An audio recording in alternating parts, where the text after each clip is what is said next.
On a poussé des hurlements en disant c'est une humiliation pour Madame van der Leyen devant Monsieur Trump, mais en réalité, il me semble que l'humiliation, elle est beaucoup plus importante vis-à-vis de. 朋友们，最近法国一个访谈节目给了我们一个有趣的观点。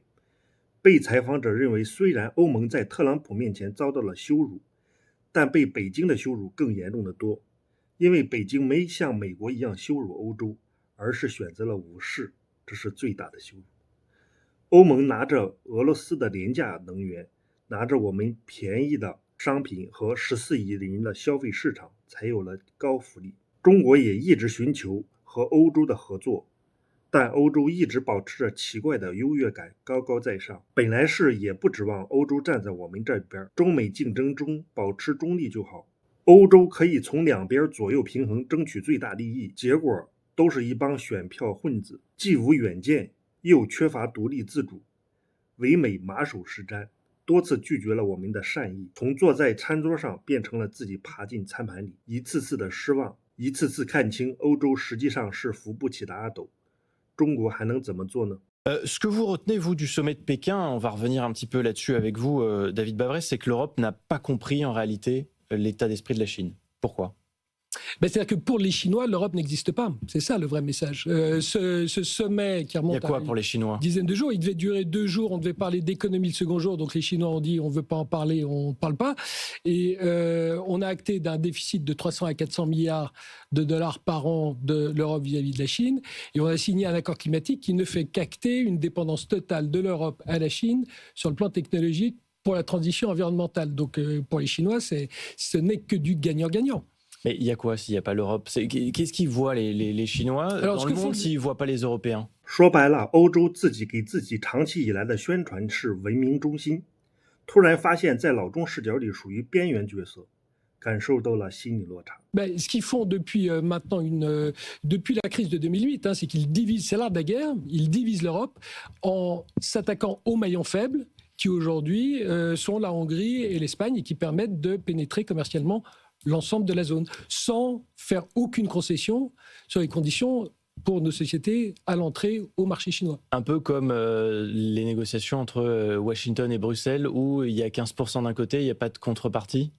C'est ça qui est intéressant, c'est qu'on a poussé des hurlements en disant c'est une humiliation pour Madame van der Leyen devant Monsieur Trump, mais en réalité, il me semble que l'humiliation, elle est beaucoup plus importante vis-à-vis de Pékin, parce que l'accord américain, on va pouvoir le renégocier. On va se rendre compte que 80% de ces tarifs, ils sont payés par, si vous en croyez Goldman Sachs, par le consommateur et les entreprises américaines. Le 7 août, avant après-demain? Non, mais non.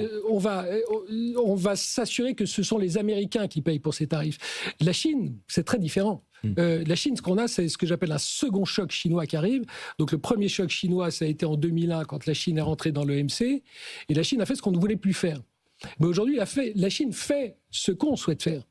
Et ce second choc, il est orienté autour de 3 axes. L'innovation, parce que la Chine innove de plus en plus. Donc, on parle ici de voitures électriques, mais à Hong Kong, on ne parle plus de voitures électriques, on parle que de voitures connectées et autonomes. On a déjà marié hardware et software, qui est la manière de digitaliser les industries du XXe siècle et les digitaliser au XXIe. Prenez la grande surprise des 12 derniers mois, c'est la pharmacie.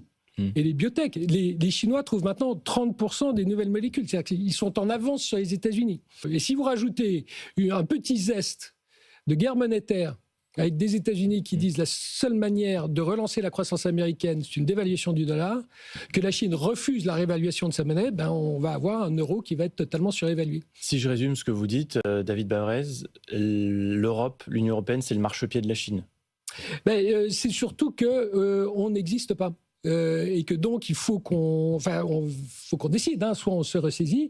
Et c'est tout l'enjeu du chancelier allemand aujourd'hui, c'est que dans ce monde qui est surendetté, il n'y a qu'une grande puissance qui est sous-endettée, c'est l'Allemagne, qui a 1000 milliards d'euros sous le pied et qui, en fonction de la manière dont il va exister, va permettre ou non de remettre l'Europe sur l'échiquier mondial. 我一直为德国失去默克尔感到惋惜。如果北约不扩张，我就不会像现在这么着急发动战争，也不会同欧洲对立，很可能俄会加入欧盟，使欧盟的实力超越美国。北约实际控制者美国不会允许这种事发生，必然会动用一切手段使对方对立。Ça tient à ça, la réussite de l'Union européenne face aux géants chinois? Malheureusement, quand vous êtes très endetté, vous perdez votre souveraineté. Et que les seuls qui ont encore une souveraineté potentielle en Europe, c'est l'Allemagne. Ils l'ont perdue avec le gaz russe, avec la défense américaine et avec les exportations chinoises. Et je pense que le chancelier Merz a un agenda de 5 ans pour rendre à l'Allemagne sa souveraineté. Ce que nous, naturellement, nous n'aurons pas en France. Et en même temps, vous disiez, David Bavrez, la Chine a tendance à diviser les Européens pour mieux régner. C'est vrai que ça reste difficile d'unir et d'unifier quand on est 27. 对美国，欧洲从来都是集体投降主义；对中国，永远戴着有色眼镜。中国尊重欧洲，奈何欧洲人自己不自重，给你高山流水的时候，你没有珍惜啊。